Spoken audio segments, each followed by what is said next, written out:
believe that there are at least 6 major developers who will be able to create foundational models in the next 8 to 10 months.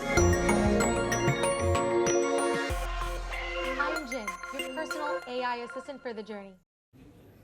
China's DeepSeek has shaken the tech world. It has rattled Silicon Valley and led to carnage on Wall Street. It has brought into focus the global race for AI dominance, and it has led Indians to ask, where are we in this race?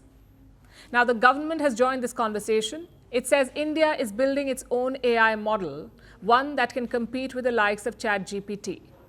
We believe that there are at least 6 major developers who will be able to create foundational models in the next 8 to 10 months on the outer limit and 4 to 6 months on a more aggressive estimate.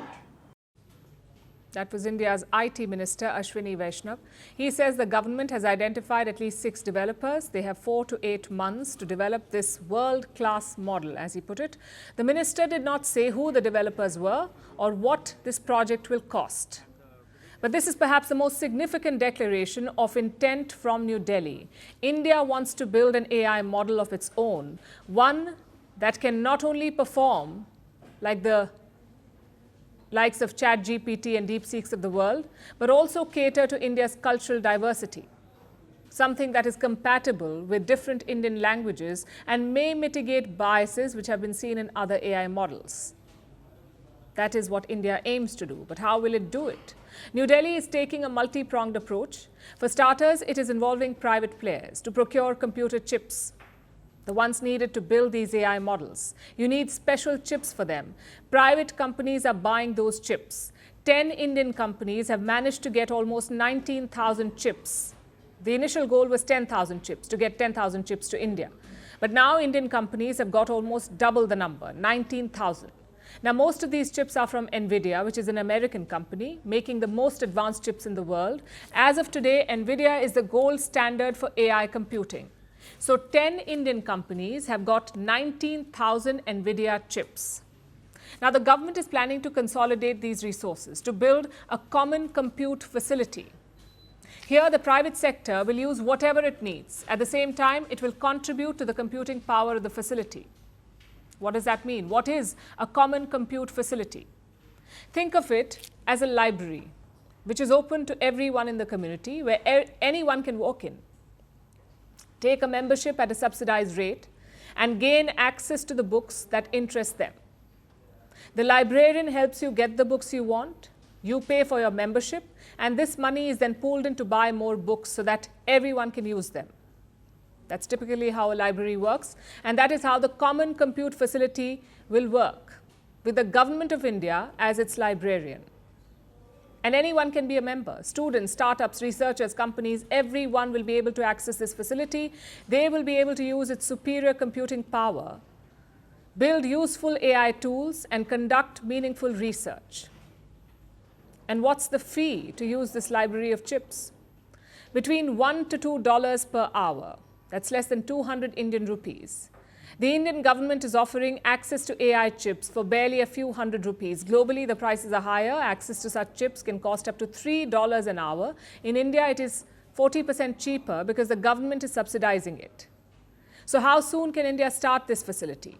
The government says 10,000 chips can be deployed almost immediately, which is a pretty good number. Remember, ChatGPT was trained using 10,000 chips too. So India has the adequate computing power, enough to at least start building a model. New Delhi is also taking an inclusive approach with this AI project. It plans to deploy DeepSeek on Indian servers. That's the Chinese AI model, DeepSeek. It will now be available on Indian servers. Does this not pose a privacy risk?